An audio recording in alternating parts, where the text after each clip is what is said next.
Let's do it. Let's go. Hey, so hello. Thanks for coming. It's kind of full. There's people on the bus. This is really deep. I'm glad you guys came. This is something that was not generated by me. This project was something that I did of my own accord. I was initially, some of you maybe have heard the story, but for you who haven't, the Brooklyn Museum contacted me about the hip hop show and wanted me to put some paintings in the show. And so immediately, because that's what I do, I'm like, I'm doing something outside. I want to critique issues in hip hop. And so I started making calls. And I started finding out about what they were going to put in there and that there were going to be some problems with it. So what happened after that was they kind of fumbled, and the visual art component that I was going to be involved in was excluded.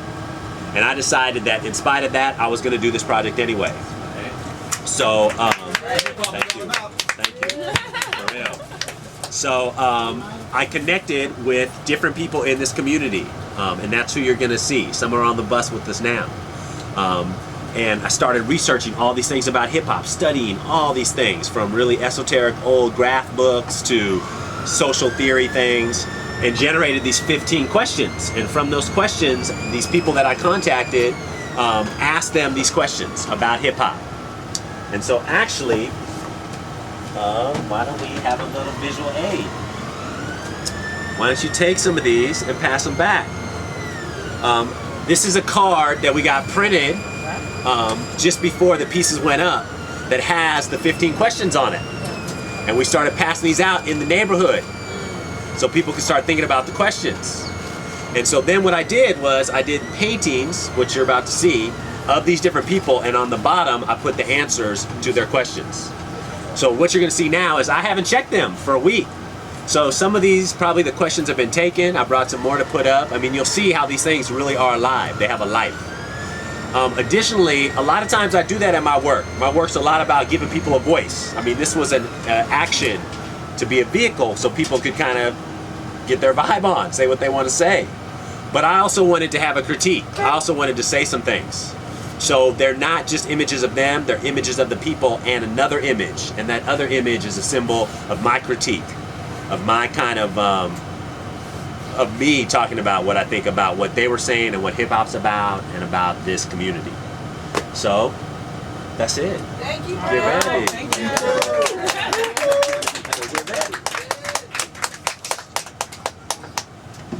Oh, and so some of you know, we're going to go to all these different, there's 7, oh, there's one thing I should say. This is another thing while we're waiting. It's a little bit. One of them, I put up 8 paintings. Before I did any of this, I went around this neighborhood and looked at sites. They're very site specific. It's too tight. It's too tight, man. Too tight, bro. Could you move it up a little bit, please? Nah, can you move the truck up a little bit? That's the always has its own character. Kind of, you know,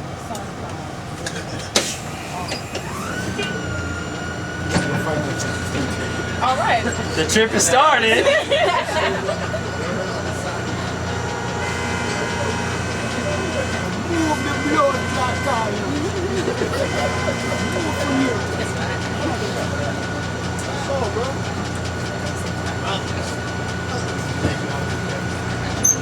And we're back. So the one thing I was going to say was, looking at these sites, I really wanted to put one on Eastern Parkway. It's a really important thoroughfare in this community. I saw this one location that was on the front of a church. My stuff is connected to hip hop and graffiti beyond that it's in spray paint, and that this is all non-permissional. None of this was sanctioned, no funding, no permission, anything.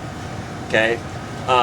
Most of the time, my work is also integrated into urban beautification, in that the things that I put my things on are marginalized spaces. They're spaces people don't care about. They're buildings that are falling down. But in this case, I really wanted one to be on Eastern Parkway. And so there was a woman who's not here today, Isis Sapp Grant, who she started this gang called the Deceptinettes, which were part of the Decepticons. Okay? This is a woman who was slashing people's faces. Okay, straight serious, head of this gang. Ended up getting her master's and became a counselor and works with youth and gangs and violence. Okay, now this is what I mean by I wanted to get people that would answer these questions and break some things down. As you see, some of the questions are about violence. So I knew Isis could talk about it. So Isis' her quote talked about how positive we could make this community and how positive we could be for kids. So I put her on this church on Eastern Parkway. It was there for a day, and the church took it down. So I went and talked to them, and they said, well, you know, it was obviously positive, but you didn't ask for permission, so we didn't know if we could leave it there. We didn't feel like we could leave it there. So that is the one you didn't see. I made arrangements to move it. I went to get it today before the bus tour, and they were having service. And so we're gonna move it next week. So that's the one of these series you're not gonna see. But it does kind of comment on what this is about. When I made all this work, there was no guarantee that this day would even happen. You know, there's no guarantee that they live at all. There's no sense of, it could be a day, it could be years. And so I'm happy that for the most part, they're all still here. But unfortunately, we're not gonna see Isis. So that's it.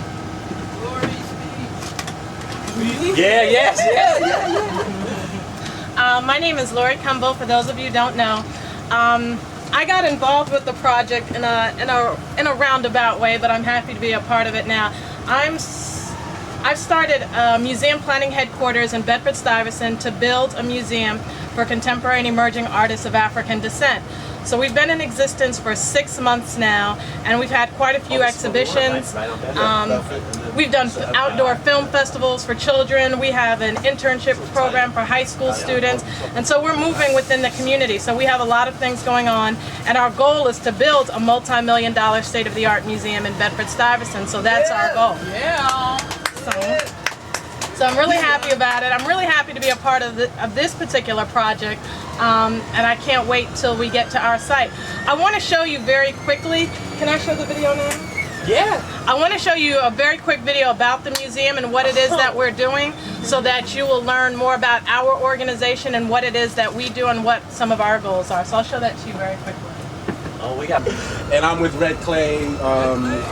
We definitely wanted to be a part of this. We're an arts organization that's, you know, dedicated to really bringing the expression of the diaspora to the community and the expression of the community to the diaspora. And we definitely wanted to be involved in this project because Brett's work and the fashion in which he exhibits his work is really the kind of thing that we want to support. And definitely we wanted to be involved with Makata, the tape you're going to see. She's doing fabulous things. Yeah. They're really going to get, they're really bringing the culture of Brooklyn out to the community and out to the world. And we just are very happy to be part of the whole situation. Yeah.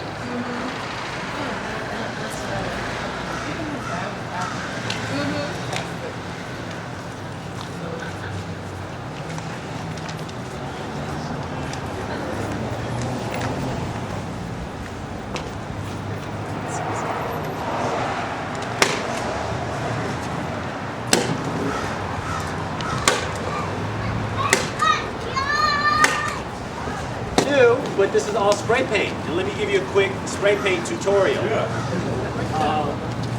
Spray paint is linear usually. It comes from people doing letters in a book. So that means if I'm a graffiti writer and I was going to do this hand, I would do an outline, I would fill it in one color and outline it. Okay? I don't do that. My things, I make a line where like a dark and a light meet, either a different value or a different color. Now some regular brush painters, they do that. So if I was a regular brush painter and I wanted to make my neck recede, well, I'd mix some blue with my brown, and then this would recede. But I only have 3 browns. So sometimes a color like here, that's kind of like more of a highlight or warm, somewhere else may work in a different way, just based on what colors are around it. Now the other thing, if I'm a regular brush painter, I have little brushes, I have big brushes, I have flats, I have rounds. I always talk about Bob Ross. You know, you rock Bob Ross, he's making them little leaves in the trees, okay? I only have like 2 caps. But if you look, this mark is different than that mark, which is different than that mark, which is different than the mark in his eye, which is different than the mark in his head. like I've learned how to make a different vocabulary of marks with a singular cap.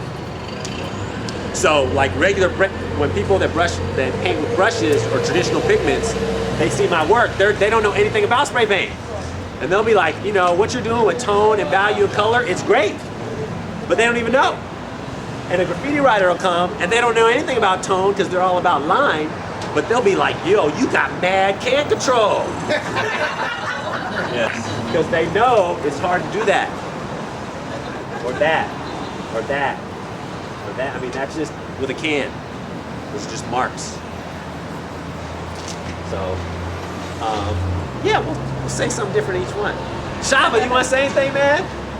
Where'd he go? Broke out. You want to say anything, man? Shava's mad. He's really soft-spoken. He's really soft-spoken. Get your picture with your painting. Oh yeah, you should be up here for sure. That's cool.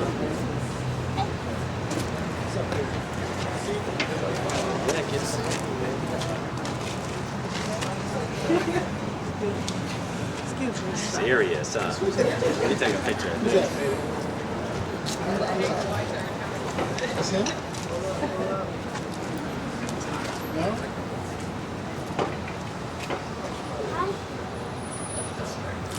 His name is Shelby. On the right step.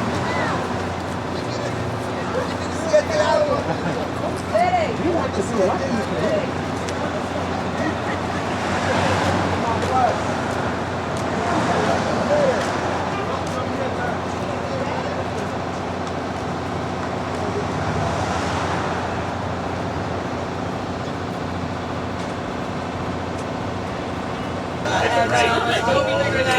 I'll be back in a couple hours.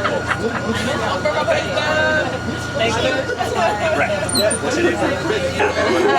Wherever it's Washington. It's coming. I want to get that one on the way back.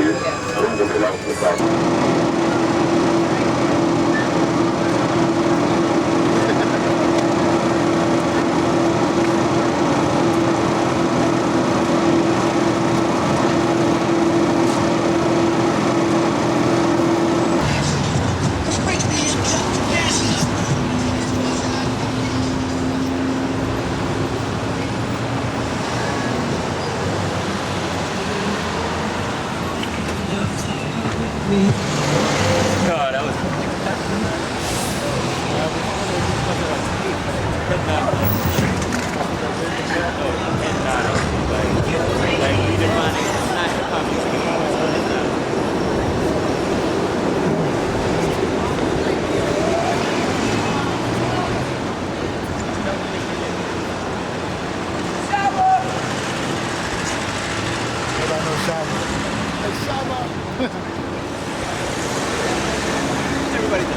What'd you say? Oh. I do in the bus. I'll bring it out.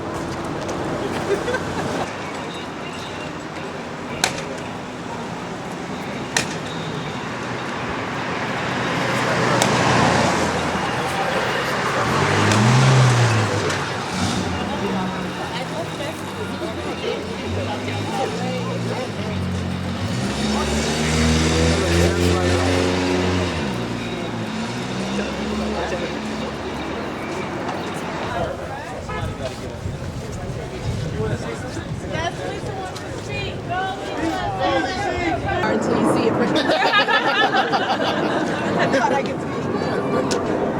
No, I would say something about Brett that I was really glad to do this and to be a part of this because in general what I do is behind the scenes and I like that, but the only reason I submitted was because what Brett does is so important and so, you know, important.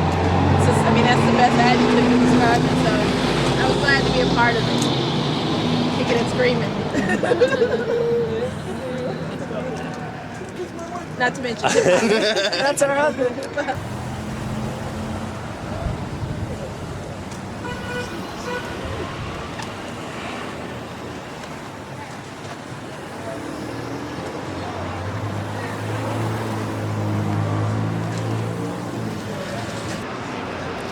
You guys only see part of it.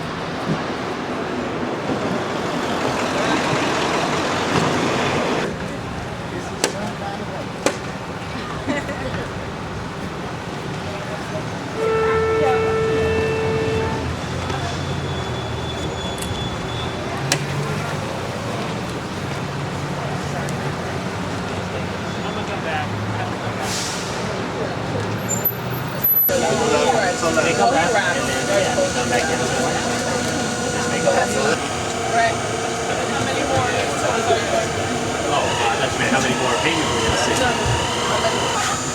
Why you mad? Oh man, you need this. That's totally old man, school. That's what happens when that shows becomes what you know. academic. It's so funny. When it ends up in a museum. That's what happens. But the thing, you're not supposed to sing in hip hop. You started off like that. Disappointed when I go see this exhibit in the museum. That's Alondra Nelson. She's at NYU. Okay. She's just about to finish her doctorate. She's teaching up at Skidmore. She's in the Americana Studies department.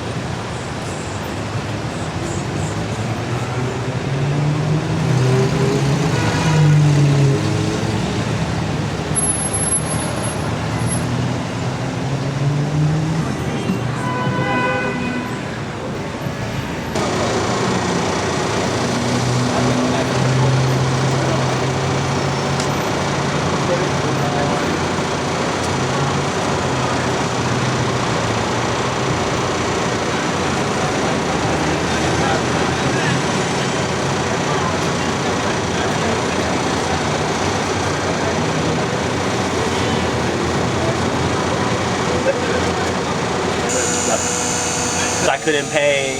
It has a bunch of different things, okay? And as well, each one has a photograph. So you actually get a piece of art. And they're edition, okay? There's only a few of these. So this is a piece of art that you get to have. And it's a thanks. It's just a thanks for you to sharing this with me. And another way for you to share this with other people. Share this experience and this work and what these people were about. All right? All right. So...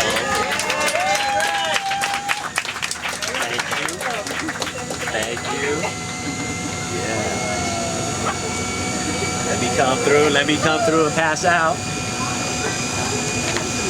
You want to grab push? Thank you. Thank you.